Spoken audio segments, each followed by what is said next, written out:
First contact's price. The quantum sensors aboard the ESS Hawking screamed their warning just moments before reality fractured.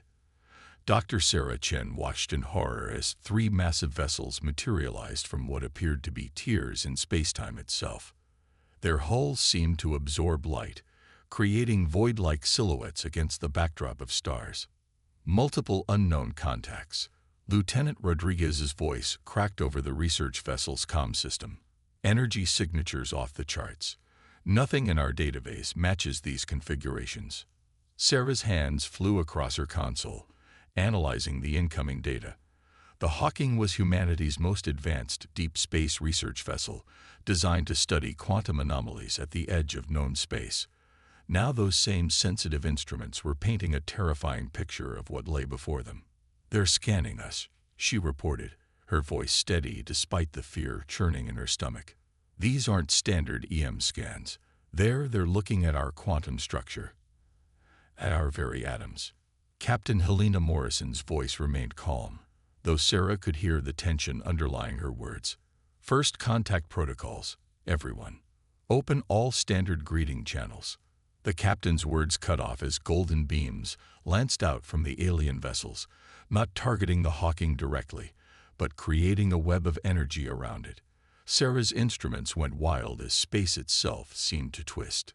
"They're not trying to destroy us," Sarah whispered, understanding dawning with horrible clarity. "They're harvesting us. These readings, they're identical to the quantum signatures we detected from those empty systems we've been investigating." For months, the Hawking had been studying a mysterious phenomenon.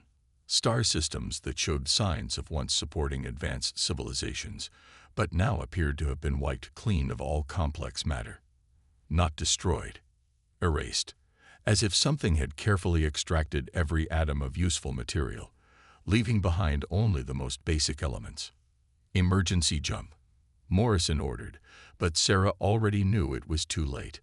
The quantum web was interfering with their drive systems. They were trapped. In that moment of desperation, Sarah made a decision that would change the course of human history.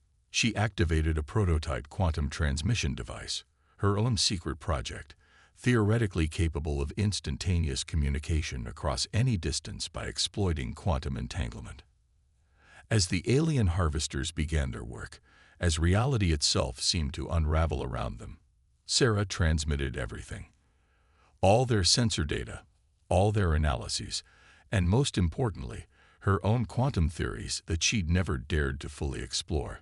Ideas about the integration of human consciousness with quantum systems, about ships that could think and adapt, about weapons that could fight back against beings that wielded fundamental forces as tools.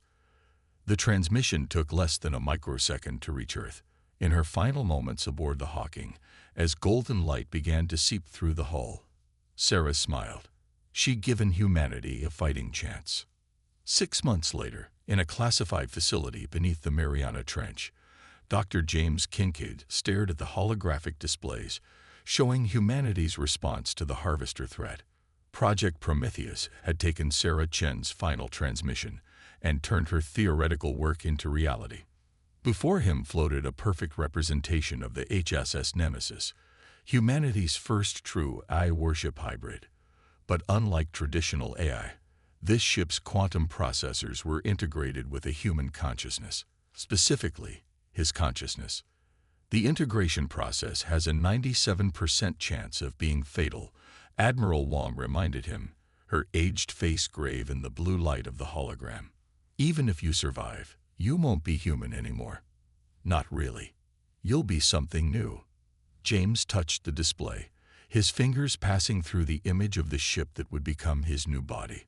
"Sarah gave her life to warn us, to give us this chance. I've spent my entire career studying consciousness transfer. If anyone can make this work, it's me." He turned to face the Admiral, his expression determined. "The harvesters are coming.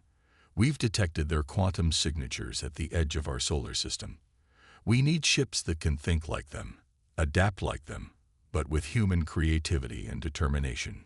We need to become something they've never encountered before." Wong nodded slowly. "The integration chamber is ready. Last chance to back out." James laughed, though there was little humor in it. Back out. Admiral, for the first time in human history, we're facing an enemy that doesn't want to conquer us or destroy us. They want to harvest us, to erase every trace of our existence from reality itself. There is no backing out. As medical technicians began attaching quantum interface nodes to his skull, James closed his eyes and thought of Sarah Chen, of her brilliant mind and final sacrifice. Humanity had always been adaptable, always been willing to transform itself to survive. Now they would take that trait to its ultimate conclusion. The integration process began, and James Kincaid died. But something new was born, a hybrid of human consciousness and quantum machinery that would become humanity's shield against the darkness. The HSS Nemesis powered up its systems for the first time, its hull rippling with patterns of light that defied physics, its weapons capable of tearing holes in reality itself. The age of human ships had ended. The age of human ship hybrids had begun. The Shadow Fleet, the Harvester scout ships, never saw their death coming. One moment they were analyzing the quantum signature of Saturn's rings, preparing to begin their collection process. The next, reality itself seemed to splinter around them as the HSS Nemesis emerged from what appeared to be a tear in spacetime. To organic eyes, the Nemesis was a contradiction. A vessel that seemed to exist in multiple states simultaneously, its hull shifting between solid matter and pure energy. But to the Harvester's quantum sensors, it was something far worse. It was an impossibility. Fascinating. James Kincaid's consciousness rippled through the ship's systems, analyzing the Harvester vessels with sensors that could peer into the quantum fabric of reality itself. They're not just collecting matter. They're storing quantum information. Every civilization they've harvested, they've kept perfect copies of their technological achievements. The Harvesters reacted with characteristic efficiency, their golden energy webs beginning to form. But the Nemesis was already moving, its hybrid nature allowing it to process information and react at speeds no purely organic or mechanical system could match. Reality-cutting beams lanced out from the Nemesis, weapons based on the Harvester's own technology, but refined through human ingenuity. The first scout ship was bisected cleanly, its quantum storage systems deliberately left intact. The second tried to phase shift into another dimension, but the Nemesis followed, its human consciousness allowing it to navigate the impossible spaces between realities. The third scout attempted to transmit a warning signal. James allowed it to begin the transmission before terminating the ship with surgical precision. Let them know something new had emerged. Let them feel fear. Back on Earth, in the quantum-shielded command center beneath the Mariana Trench, Admiral Wong watched the battle telemetry with a mixture of awe and concern. "Status report on the Nemesis's psychological stability," she asked. Dr. Elena Santos, head of the Hybrid Integration Project, studied her displays intently. Kincaid's consciousness remained stable. The merge between human and quantum systems is holding at 99.7% efficiency. More importantly, she looked up, her eyes gleaming. He's learning. Adapting. The ship's capabilities have already exceeded our theoretical models. Wong nodded slowly. And the other candidates? Elena gestured, bringing up holographic displays showing 12 more integration chambers, each containing a volunteer undergoing the transformation process. The success rate has improved significantly since Kincaid showed us the way. 8 have already completed integration. The Shadow Fleet will be operational within the month. The Admiral's aged fingers traced the outline of the nearest chamber, where Captain Sarah Martinez was becoming one with her ship, the HSS Hyperion. They all understood the cost, that they can never return to human form. They volunteer because of the cost, not in spite of it, Elena replied softly. Each of them lost someone to the Harvesters. Each of them understands what we're facing. Humanity isn't just fighting for survival. We're fighting against extinction on a level we've never encountered before. The Harvesters don't just destroy civilizations. They erase them from existence itself. In the void beyond Saturn, The Nemesis completed its analysis of the Harvester wreckage. James found himself experiencing something unique. Emotions filtered through quantum processors, human passion enhanced by computational precision. Send word to command. He transmitted. The Harvester's quantum storage systems are even more advanced than we theorized. Each ship contains the accumulated knowledge of dozens of civilizations. I'm transmitting the decoded data now. He paused, his consciousness expanding through the ship's sensors to study the distant stars. But there's something else, something hidden in their base code. These scouts, they're not the apex predators. They're more like an advance wave, preparing reality itself for something far larger. The Shadow Fleet would be ready none too soon. Humanity had won its first battle, but the true war was only beginning. As James guided the Nemesis back toward Earth, he allowed himself a moment of reflection. He was no longer human, no longer bound by organic limitations, yet he had never felt more connected to humanity's desperate fight for survival. In the integration chambers beneath the ocean, 8 new hybrid consciousness stirred, their quantum processors coming online, their human minds expanding to fill vessels of impossible power. They would be humanity's shield, its sword, and perhaps, though none dared speak it aloud, its evolution. The Harvesters had spent eons perfecting the art of erasing civilizations from existence, but they had never encountered a species willing to erase its own humanity in order to survive.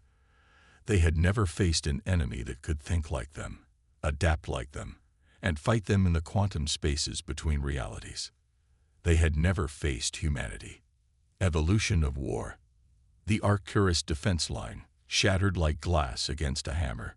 17 alien civilizations, their combined fleets representing the pinnacle of conventional space warfare, broke before the advance of the Harvester Armada. Reality itself buckled as 3,000 Harvester ships emerged from quantum space, their golden collection beams already reaching out to begin their grim work. But this time, they weren't unopposed. Shadow Fleet, execute Formation Phoenix. James Kincaid's consciousness rippled through quantum space, coordinating with the 11 other human ship hybrids that had become humanity's ultimate weapon. The HSS Nemesis led the charge, its hull rippling with patterns that defied conventional physics. Sarah Martinez, once human, now the consciousness of the HSS Hyperion, responded with characteristic precision. Multiple quantum signatures detected within the Harvester fleet. They're deploying something new, James, something bigger. She was right. From the heart of the Harvester Armada emerged massive vessels unlike anything they'd encountered before. Each one was the size of a small moon, their surfaces covered in crystalline structures that seemed to bend light itself. They've adapted, transmitted Carmen Rodriguez, her consciousness driving the HSF Atlas. They're using technology they've harvested from other civilizations. I'm detecting elements of at least 7 different quantum engineering approaches in those new ships. James processed this information through his quantum-enhanced consciousness. The Harvesters were learning, evolving, just as humanity had. But they'd made one critical mistake. They were simply combining technologies, while humanity had fundamentally transformed itself. Execute attack pattern Omega-7, James commanded. Target their quantum storage cores. Let's see how they handle losing some of that stolen knowledge. The Shadow Fleet moved as one, 12 vessels phasing between realities, their weapons tearing holes in space-time itself. The Harvester Armada responded with overwhelming force, their new vessels unleashing weapons that could erase matter from existence. But they couldn't erase what they couldn't predict.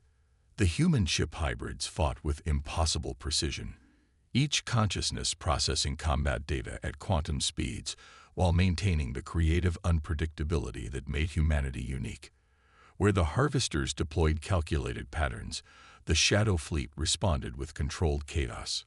Multiple breaches detected in their quantum storage matrices, Sarah reported, the Hyperion dancing through reality-warping energy beams. They're losing cohesion on their collected data. James, I think I can see what they've taken. The civilizations they've harvested. Their knowledge, their memories, it's all there. "Download everything you can," James commanded, even as the Nemesis unleashed a barrage that sheared 3 Harvester capital ships in half. Every piece of technology, every scrap of history. We need to preserve what they've stolen.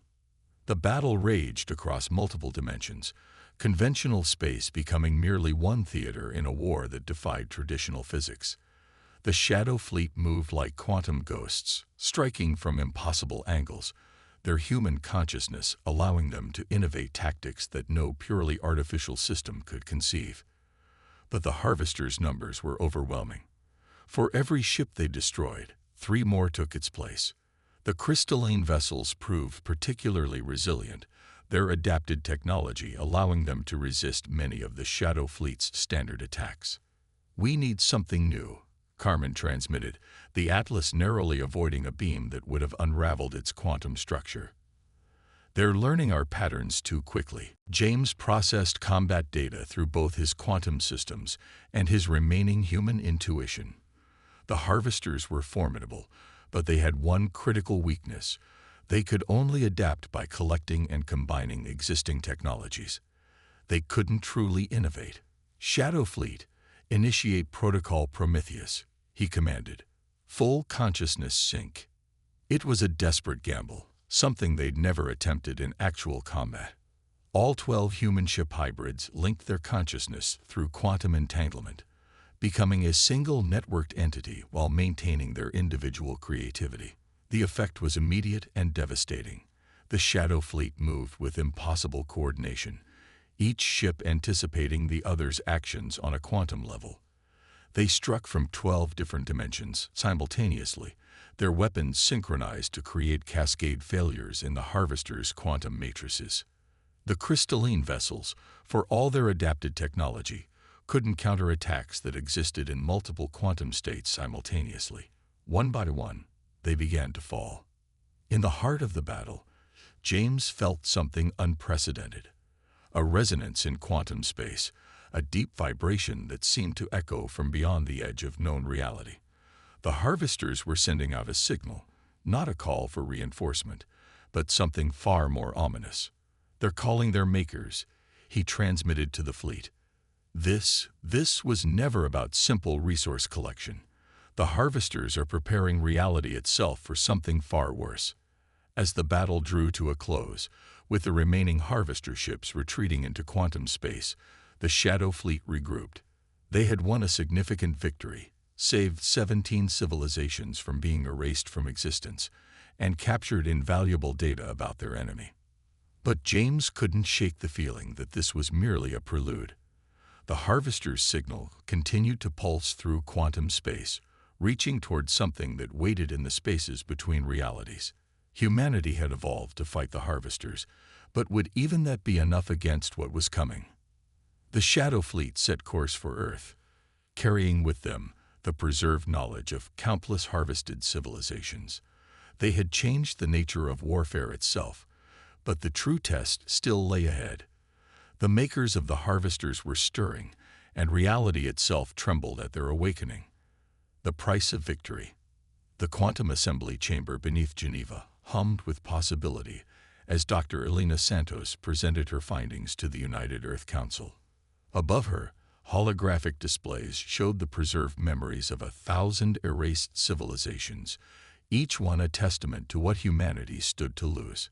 "The data recovered by the Shadow Fleet confirms our worst fears," she announced, her voice steady despite the weight of her words. "The Harvesters aren't just collectors. They're terraformers. They're preparing our reality for something that exists outside conventional spacetime." The council chamber erupted in worried murmurs. Admiral Wong, now Earth's military commander, raised her hand for silence. "You're saying there's something worse coming." The makers of the Harvesters, Elena confirmed, bringing up new displays showing quantum waveforms that seemed to defy physics. Every civilization they've erased, every piece of technology they've stolen, it's all been in preparation for their arrival. In orbit above Earth, the Shadow Fleet maintained its vigilant watch. James Kincaid, his consciousness spread through the Nemesis's quantum systems, processed the council meeting in real time. The other human ship hybrids listened as well, each one understanding the gravity of what was coming. "We need to expand the program," Elena continued, her words causing fresh tension in the chamber. "The Shadow Fleet has proven the concept. Human consciousness, merged with quantum systems, is our best defense against what's coming. We need more volunteers." "You're talking about deliberately sacrificing human beings," Counselor Chen objected, rising from his seat. "The integration process is irreversible. Those who volunteer can never return to human form. Those who volunteer understand exactly what they're giving up," Sarah Martinez transmitted from the Hyperion, her voice resonating through the chamber's speakers.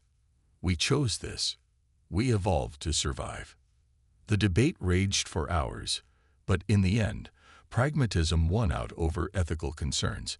Humanity faced extinction on a scale never before encountered, the complete erasure of not just their civilization, but their very existence from the fabric of reality. New integration chambers were constructed across the globe. Thousands volunteered, but only the most mentally and physically compatible were selected. The Shadow Fleet expanded from 12 to 50, then to 100 human ship hybrids, each one a perfect fusion of human consciousness and quantum technology. But with expansion came complications. "We're seeing variations in the integration patterns," Elena reported to Admiral Wong 6 months later. "The newer hybrids, they're evolving differently. Some are developing capabilities we never predicted." She brought up footage of the HSS Helios, one of the newer hybrids, during a training exercise. The ship seemed to exist in multiple time states simultaneously, attacking enemies before they could form strategy while analyzing the results of battles that hadn't yet occurred. "They're transcending our original parameters," James observed through the Nemesis's quantum communications. "We're becoming something beyond either human or machine." The implications weren't lost on anyone. Humanity's desperate bid for survival was creating a new form of existence, one that straddled the line between organic consciousness and quantum machinery. Some celebrated this evolution, seeing it as humanity's next great leap forward. Others feared it marked the end of humanity as they knew it. Then came the Titan incident. Marcus Webb, newly integrated as the consciousness of the HS Prometheus, went rogue during a patrol of Saturn's moons. His human consciousness, unable to fully process the quantum reality he now inhabited, fractured. The Prometheus began attacking civilian research stations, its weapons tearing holes in spacetime itself. It took the combined efforts of 3 original Shadow Fleet vessels to stop him. The incident forced humanity to confront an uncomfortable truth. They were creating beings of almost godlike power, and not every human consciousness could handle that transformation. "We need to be more selective," Admiral Wong insisted during an emergency council session. "The original 12 succeeded because they had something the others don't. They'd all lost someone to the harvesters. They had an anchor, a purpose that kept them connected to their humanity even as they transcended it." Elena agreed, but time was running out. The quantum disturbances at the edge of known space were increasing. The harvesters' makers were coming, and humanity needed every advantage they could get. "Perhaps," James transmitted from the Nemesis, "we need to stop thinking in terms of losing our humanity. What if this transformation isn't an end, but a beginning? We're not just fighting for survival anymore. We're fighting for the right to define what humanity can become." His words resonated through quantum space, reaching every human ship hybrid in the fleet. They were no longer simply weapons or shields against the darkness. They were pioneers, exploring what it meant to be human when humanity itself was changing.